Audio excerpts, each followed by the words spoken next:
When David and Guillaume got back in touch about making Detroit, I wasn't terribly surprised they decided to make it because the fan response was so intense. So it makes sense that they would choose to do that after the enthusiasm. It was a challenge, and it was just an interesting thing to get my head around how to approach this character now as a different, much older person, and whether or not she had changed. And I'm very happy to say that with Detroit, I've had the opportunity to see Kara grow so much more than I ever expected.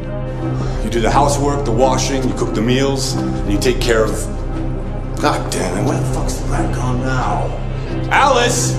Alice! I mean, she starts out essentially how she does in Kara in a very, not robotic, but android other way, and getting to take this journey where she becomes more and more human as it goes on. And as an actor, that's a wonderful exploration in every way, whether it's how she sits, her posture, how her voice changes, how emotions change, and how much emotion is based on things like empathy and social experience. And so having, as much material as I got with David to have this huge, nuanced arc was really incredible. Why couldn't we just be happy?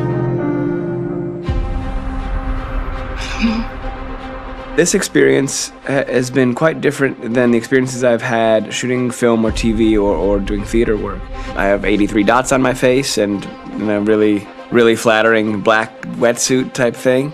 And you're jumping around with props, and it's kind of like being a 10-year-old imaginative kid, which is fun. There's 80 cameras around us. It's already lit. So we just shoot and shoot and shoot and shoot and shoot. There's no change of sets, there's no hair and makeup, there's no wardrobe, so we move really fast, and we'll go through about 35 pages in a day. Working in TV or film, we'll probably do 6 pages a day. It's kind of acting boot camp. It's like working out constantly. I mean, you're doing this thing, and then you got to do something that's completely other back to back to back. And so that kind of process of working is very challenging, but it's also very exciting because you just have to keep coming up with new ideas, and your head goes all over the place because you're trying to keep track of basically 4 different storylines for each different response. You shot that girl, for fuck's sake. It was a machine that looked like a girl. Yeah, I know what I should have done. I just told you I couldn't. All right, I'm sorry. The fact that David Cade, he's telling like many stories interwoven from beginning to end is super complicated and super impressive, and I have no idea how he keeps it all in his head. He's not just the writer or the director who's seeing this from the outside eye, he's also thinking about the player walking through this space. Only somebody who really, really loves not the work, but like these characters and these stories and cares about doing something meaningful would invest that much in it. And it's always inspiring to work with somebody who cares that much. My experience with motion capture is this one. And I found it sort of terrifying in a way, because they said the computer's going to build you. But then as we got into it, I realized all the elements of it were still artistic. I just dipped into a really brilliant setup here. I've never seen anything like it. And this won't turn me into a product because I was playing a character.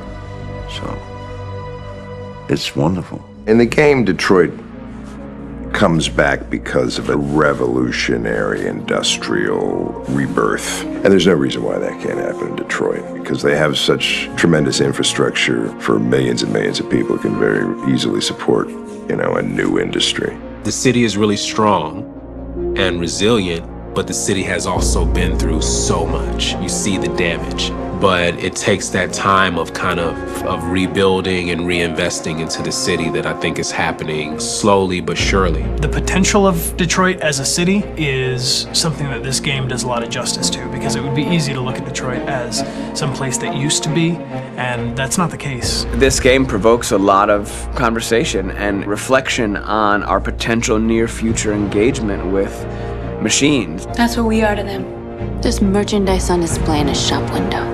I think that a group that feels marginalized, feels like they deserve and have earned access to themselves and the environment around them, and are trying to figure out a way to articulate how to get freedom.